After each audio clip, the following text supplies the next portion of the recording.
poquito de derecho al derecho. Bueno, aquí está Daniel López Vivas. Hoy dejamos a un lado los temas que vamos tratando, así, digamos, lo que nosotros llamamos aquí en periodismo un poco el fondo armario. Vamos tratando esos temas que interesan y traemos algo más de actualidad por uno de los casos de los que hemos seguido hablando. De hecho, llevamos hablando yo creo que un par de años. Daniel López Vivas, ¿cómo estás? Buenas tardes, bienvenido. Buenas tardes, Vicente.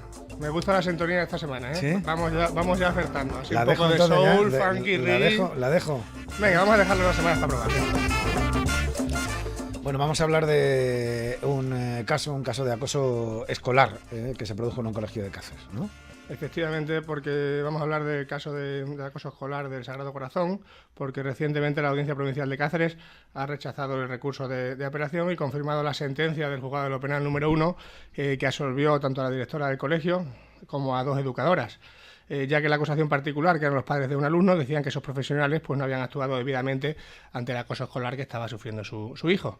Así se pedía una condena por un delito contra la integridad moral a título de comisión por omisión, solicitándose una pena de 18 meses de prisión y una inhabilitación profesional de 5 años, que como decimos finalmente no se ha producido, puesto que las acusadas han resultado absueltas.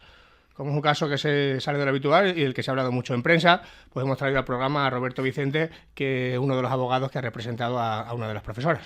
Roberto Vicente, buenas tardes, ¿cómo estás? Buenas tardes, Daniel. Bien, muchas gracias. A ver, Roberto, primero darte la enhorabuena por conseguir la solución de tus clientes. Muchas gracias. A ver, como ya hemos comentado, se pretendía la condena por un delito contra la integridad moral.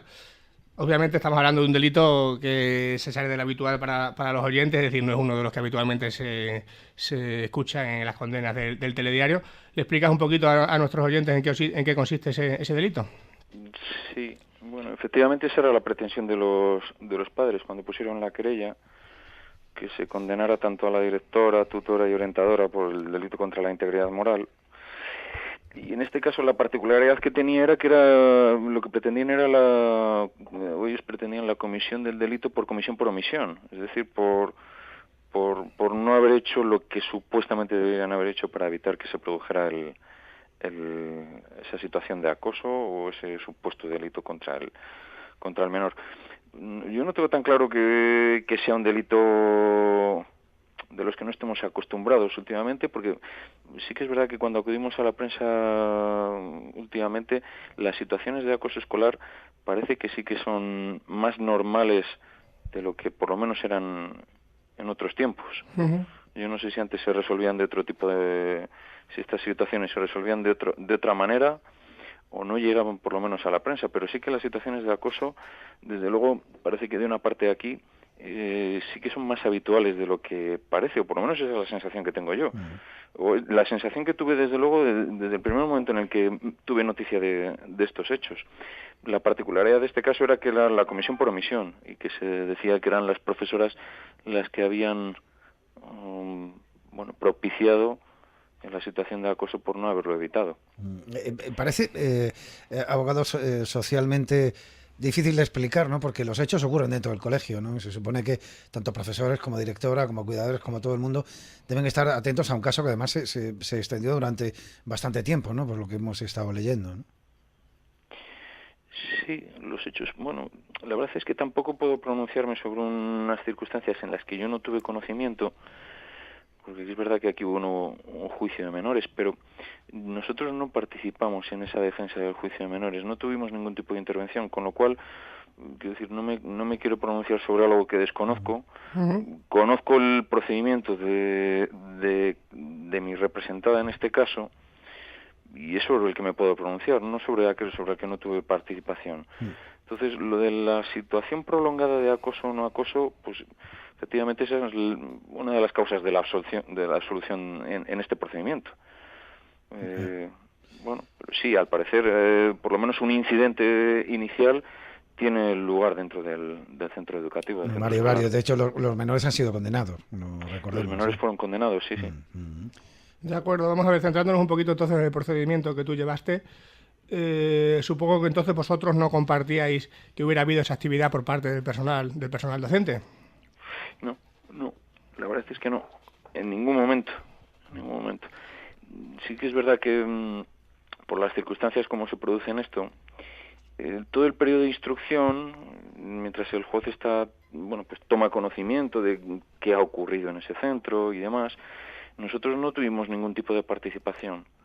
Hasta que ya casi finalizada la instrucción, pues tanto la tutora como la orientadora se pusieron en contacto con la Federación de Sindicatos Independientes de la Enseñanza, que bueno, que en este caso soy abogado de la misma, y nos pidieron ayuda para que las defendiéramos en este procedimiento. Entonces fue en el momento en el que nos personamos, pedimos la venia al compañero y nos personamos en el procedimiento en ese momento, y la verdad es que desde que nos cogimos los autos y vimos todo lo que había, pues siempre entendimos que en la inocencia de las trabajadoras.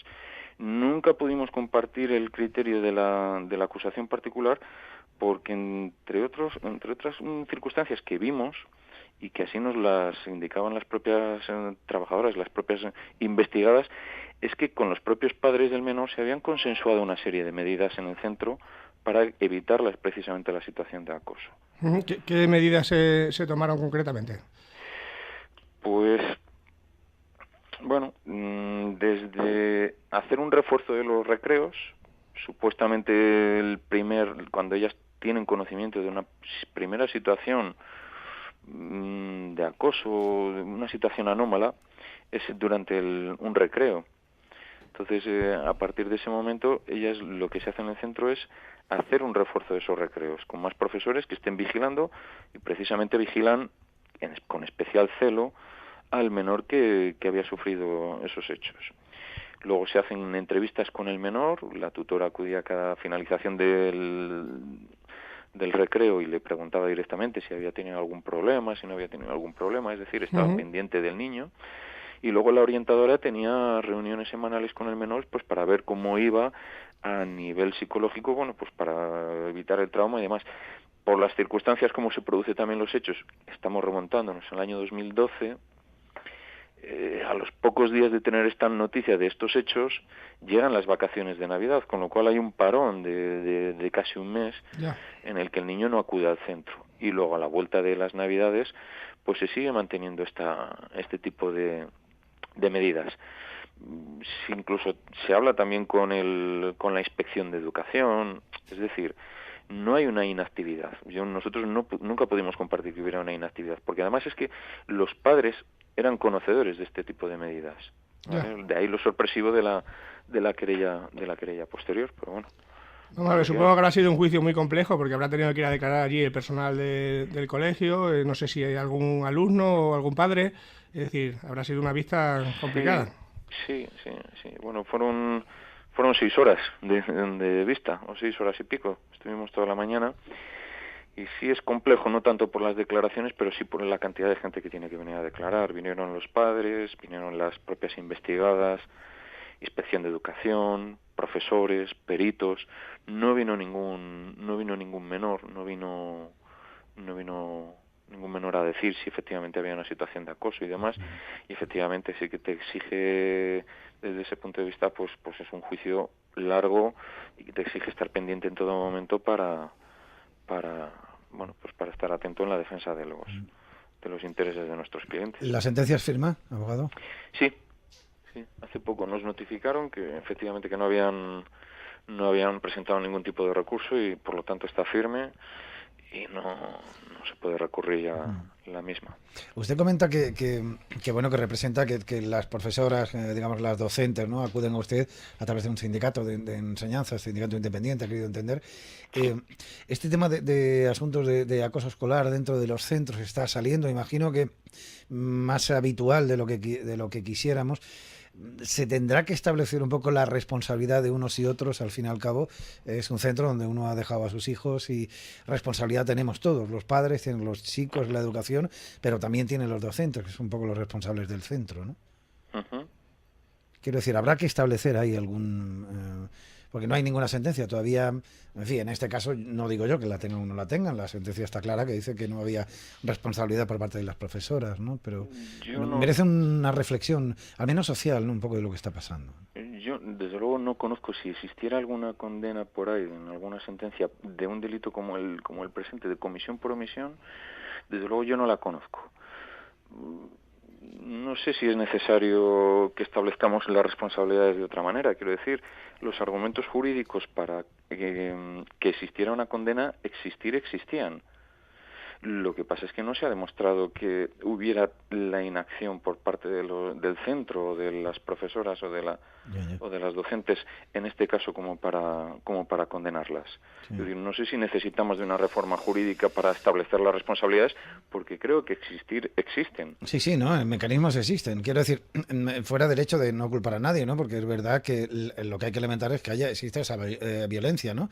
De menores contra menores, que a mí me parece terrible, ¿no? Que de alguna manera tengamos que atajarlo. Bueno, yo creo que todos los que somos padres lo hemos vivido de cerca en algún momento, ¿no? Y tendremos una opinión que yo no voy a expresar ahora, pero quiero decir que este tipo de casos, no sé si cada vez son más habituales, le pregunto, porque usted está en un sindicato conocido. Cada vez son más habituales, sí. Cada vez son más habituales. Cierto es que a nosotros, por las circunstancias que sean, pues es el primer caso en de acoso escolar que nos ha llegado de manera directa para que nosotros hiciéramos la defensa, pero sí es verdad que cuando acudimos a la prensa, pues evidentemente cada vez es más habitual, tanto en prensa escrita como en televisión, vemos situaciones de acoso entre menores. Sí. Entre menores. Claro que habría que organizar o articular algo para que esto no ocurriera, con la dificultad que ello supone, porque muchas veces en los centros, en los recreos y demás, pues es imposible controlar con los medios que existen a toda la cantidad de chavales que están en los centros escolares. Sin duda. O sea, es muy difícil, no sé cómo se podría hacer, tanto desde la administración educativa como de los propios centros, los padres, los profesores, y que habría que implicar a toda la comunidad educativa. Pero sí, se podría hacer, pero habría que dotar de medios. Siempre acabamos con el mismo problema de siempre. Dotar de medios para evitar este tipo de situaciones. Es muy difícil evitarlos. Yo creo que realmente es complicado evitarlo. Pero... Sí. Roberto, ya para acabar, supongo que para tu cliente habrá sido muy duro todo este calvario judicial, porque estamos hablando de unos hechos que se produjeron en el año 2012 y hasta ahora, 2018, no ha salido ya la sentencia definitiva y firme. Sí, efectivamente, ellas han pasado un largo tormento. Desde que sale estas noticias, que además yo creo recordar, porque a mí me pasan las primeras notas de prensa cuando sale el tema del acoso de los menores en la prensa. Claro, siempre se pone en tela de juicio la actuación tanto del centro como de las docentes. Uh-huh. Y claro, el daño está causado. Es decir, ahora el hecho de que salga la sentencia absolutoria y demás, pero reparar el daño moral o el daño que ellas han sufrido durante estos años, si han hecho bien su trabajo o no, pues evidentemente no sé si eso lo van a poder llegar a conseguir nunca, pero efectivamente ellas están muy satisfechas, nosotros también, evidentemente, con la sentencia, y ha sido una auténtica liberación para ellas a nivel moral y personal el hecho de terminar el procedimiento por lo largo y siempre, porque ha sido un tema que ha ido saliendo de manera recurrente en la prensa de allí, en la prensa de Cáceres. Roberto Vicente, abogado, muchísimas gracias. A ustedes. Gracias, Roberto, un saludo. Un saludo, hasta luego. Bueno, pues un caso que, al parecer, como lo que he escuchado, ya termina, ¿no? Ya la sentencia es firme. Sí, ya se ha acabado, ya hasta ahí ha llegado. Yo dejo ahí mi duda. Efectivamente debe haber sido duro para las profesoras, lo ha sido también para los padres, a los que yo conozco personalmente. El chico es un chico adoptado de nacionalidad rusa que al final tuvo que abandonar el colegio, siendo menor de edad, y que ha pasado mucho tiempo. Por eso digo que en algún momento aquí la responsabilidad es de todos, ¿no? Que lo tenemos los padres, por no educar a los hijos, la tienen también los que están a la responsabilidad de los colegios, la tiene todo el mundo, yo creo, ¿no? Pero... En fin, no sé yo desde luego si la vía penal es la buena para resolver este tipo de problemas. Yo creo que como reflexionaba Roberto, el abogado, bueno, habrá que hacer algo, ¿no? Y sobre todo dotar de medios a los a los centros, ya sean públicos o concertados, para que este tipo de cosas que cada vez más vemos en informativos y escuchamos y vemos, dejen de suceder, porque esto es que no tiene sentido, ¿no? Que entre menores, bueno, ya lo hemos visto, un chavalito en Badajoz ha quedado parapléjico porque otro menor con 16 años le clava una navaja.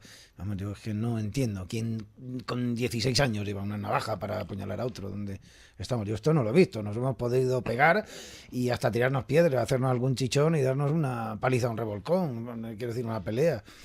Pero yo, esto de que la gente lleve navajas y apuñale así tan alegremente... Pues sí, la verdad es que son cosas que no resultan fáciles de entender, pero es una reflexión que debemos hacer socialmente, ¿eh? La debemos hacer como sociedad, ¿no? Que esto es una cosa transversal, de justicia, de legisladores, Pues sí, es que además tú lo has dicho, la educación depende tanto de los profesores como de los propios padres, lógicamente, que somos los que estamos a diario con los niños, en vacaciones de verano y en todo momento. Es decir, es una responsabilidad compartida. Y está claro que este es un problema que por lo que se ve cada vez es más grave, porque es cierto que cada vez salen más casos. Y también tengo que decirlo, porque alguna vez lo he visto muy cerca y lo he sufrido, ¿me entiendes? Los centros la mayoría de las veces se lavan las manos, no quieren saber nada y prefieren que no salga, que se quede aquí, si se puede arreglar, se arregla. Pero esto no puede ser así. Oye, Daniel, tema candente hoy. www.lopezvivasabogados.com. Nos vemos el miércoles que viene. Por aquí estaremos. Gracias, Vicente. Hasta luego. ¿Con paraguas o sin paraguas ya? Esperemos que con paraguas, hombre, que están los pantanos, que da pena verlos, y que se ponga el campo verde ya para que podamos salir a pasear, mojarnos los pies, llenarnos de barro hasta la rodilla, que es lo que estamos deseando todos los senderistas. Cierto, un abrazo, Dani. Hasta luego. Hasta luego.